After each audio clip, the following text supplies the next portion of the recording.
everyone, welcome to the Natural Birth Show. I'm Rachel, and today I'm here with Jamie Bodily and Casey Haggard, and you've seen them before if you've seen any of my videos, but we are going to give you some snippets of our natural hospital births. Jamie has a mostly positive story, and Casey and I have some aspects that weren't quite so positive, and we just want to kind of let you guys see the possible differences of how a hospital birth might go. Before we get started, go ahead and press that subscribe button if you want to learn more about natural birth, pregnancy, and postpartum. Also, feel free to leave any questions in the comments below and check out the descriptions for links for my podcast and my website as well. So, Jamie, we're here having a girls' weekend at the lake. We're having a lot of fun, and we thought this would be a really fun video. And you were telling us about how your first birth was not supposed to be natural, but ended up natural. So tell us a little bit about that. So my first birth, you had to sign up for a class with the anesthesiologist to get an epidural. Ah. I don't think I either didn't hear that information or it was not given to me, but I knew I wanted an epidural, so I think I would have heard that one. Probably, yeah. They probably left that out. Yeah. And so when I arrived to the hospital, the nurse was like, "No, you can't have an epidural. You're not getting one."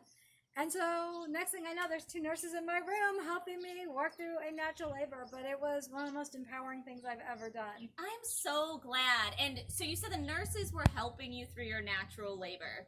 That doesn't always work out. The nurses aren't always great. Casey and I will tell you about that in a minute. But you had some really wonderful nurses. I had some awesome nurses. What kind of things were they helping you with?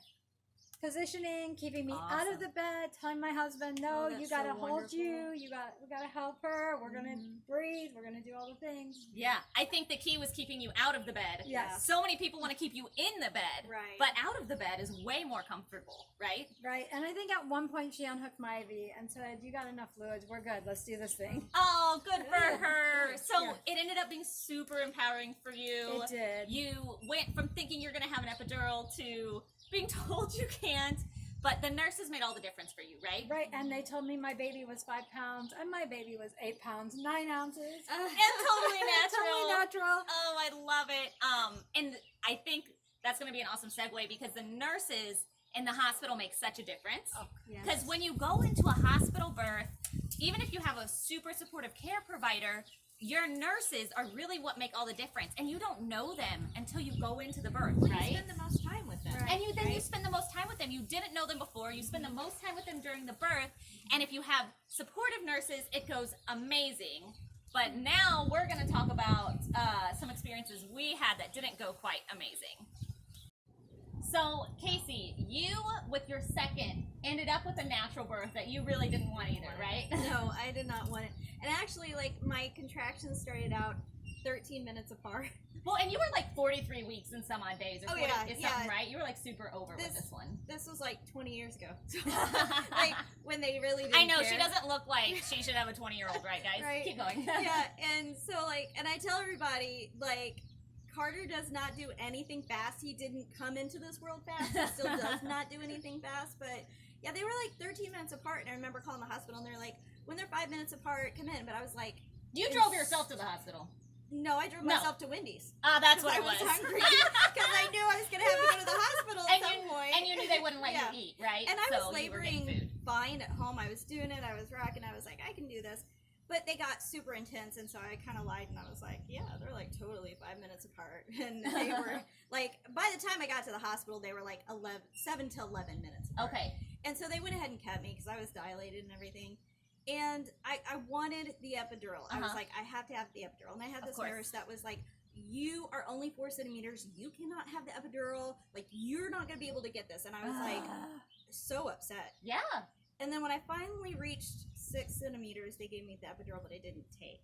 It didn't take. And did they listen to you about it not working? No. Of course not. And I kept telling them, they're like, oh, well, you're supposed to feel, you know, pressure. Yeah, and tingling and all that. And I'm like, I've already had one baby. Yeah. Like, I know how this is supposed to feel. This is like, I'm at home laboring and it hurt, you know, and it was so frustrating to not be heard. Yeah, absolutely. And so as I'm getting ready to push, the doctor's like, don't push. And I couldn't stop it. Like, my body was just naturally having the baby. Because and your epidural didn't work, so you couldn't do anything. Sitting there, and he goes, don't push. I'm like, I'm not.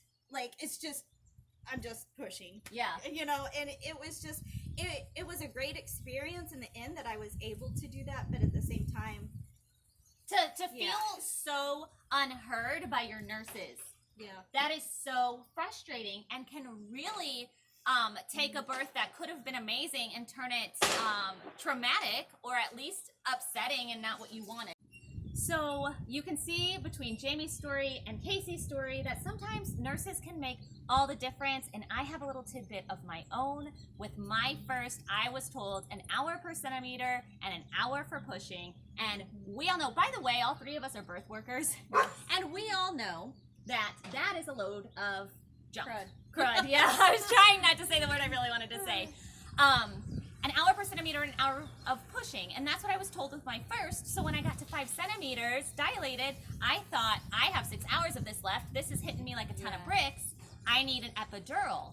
And none of my nurses bothered to tell me, well, I think you're in transition. I think you're about to have a baby. And they didn't tell me that. And so I asked for the epidural and I got the fluids. Luckily for me, I was in a hospital that didn't have an in-house anesthesiologist. Like they weren't there 24/7. Like on call. They're like on call. Yeah, like he was on call, but he was at home. He wasn't in the hospital 24/7. So by the time he would have gotten to me, I was already pushing and had a baby. Wow. So I ended up having a natural birth, which is what I originally wanted. That's great. But then the nurses almost derailed my plan because they fed me false information. And had I had a proper childbirth education course, had I had a doula, or had I had nurses that were just trained more like Jamie's nurses, then, I may not have panicked and asked. They don't even teach you the right stuff in any of the childbirth classes that you have at hospitals. Not the ones in the hospitals, right? Yeah. They don't teach you that information. Because you really need, I think, even though you're going to get an epidural, you should always have natural birth education as well, because you never know what's going to happen. Birth is so unpredictable. And your cervix is not a crystal ball, and it doesn't tell you when you're going to give birth. So when they told me 5 centimeters, an hour per centimeter, and an hour of pushing, it was less than 2 hours later, and I had my baby. By the way, my cervix told them nothing. Jamie has been a birth worker for 20 plus years, haven't you? I have. Yeah. So we have seen the difference a nurse can make in a birth, and that's kind of the whole point, and the difference a childbirth education course can make in a birth as well. So if you are planning in delivering in a hospital, sorry for all the little extra noise. When you're at the lake, sometimes it's noisy and it's super windy, but that's okay. So if you're having a natural birth in a hospital, you just have to be prepared to make sure you have supportive nurses. You can always ask for a new nurse. And then make sure you are properly educated by taking a childbirth ed course, maybe like my natural birth education course, or something that is outside of the hospital. So you're learning more in-depth information and not just about hospital policy. That's good. Yeah. All right. Well, thanks for listening, guys. I so appreciate it. Again, hit that subscribe button and post any questions in the comments below, and I'll talk to you in the next video. Bye. Bye.